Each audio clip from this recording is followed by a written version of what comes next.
Në mbledhjen e sotme para asamblezëve është dhënë betimi nga 2 antarët e rinj që kthehen pjesë e asamblezë komunale, Qazim Mehmeti nga AK që zëvendëson Hamës Cenën dhe Marko Mani nga PSHDK që do të zëvendësoj ish asamblezë Tinjanes Frokaj. Sa i përket marrjes së vendimit për hartimin e planit zhvillimor komunal dhe hartës zonale komunale, edhe për këto 2 pika të rendit të ditës është arritur një ujitje plotë e votimit nga antarët e asamblezë komunale, sikurse edhe 3 pikat e tjera që kishin të bënin me marrjen e vendimit për hartimin e planit rregullues të hollësishëm për gjatlumit Krena në pjesën veriore. Mandej marrja e vendimit për hartimin e planit rregullues të hollësishëm në Rezin dhe në rrugën Petronini Luarasi, si dhe miratimi i planit rregullues të hollësishëm për vendbanimin në Rogov. Ndërsa 2 pikat e propozuara për shqyrtim lidhur me dhënien në shfrytëzim afatshkurtër të terrenit të jashtëm sportiv para palestrës së sporteve Shani Nushi, si dhe për dhënien në shfrytëzim afatshkurtër të terrenit sportiv të stadiumit të qytetit, kanë debatuar përfaqësuesit e subjekteve opozitare, ku janë dhënë vërejtje të caktuara për të gjetur modalitete, kritere në mënyrë që të bëhet krijimi i politikave për hartimin e një rregullore të caktuar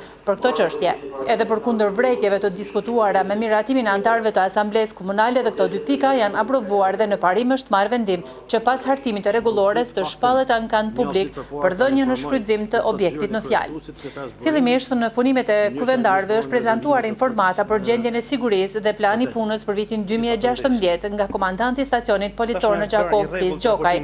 Punën dhe angazhimin e kësaj strukture institucionale të sigurisë në Gjakov e kanë falendëruar një numër i konsiderueshëm i asamblezëve të pozitës dhe opozitës dhe kanë premtuar bashkëpunim dhe përkraje institucionale për të krijuar një ambient edhe më të sigurt për të ardhmen në komunën e Gjakovës.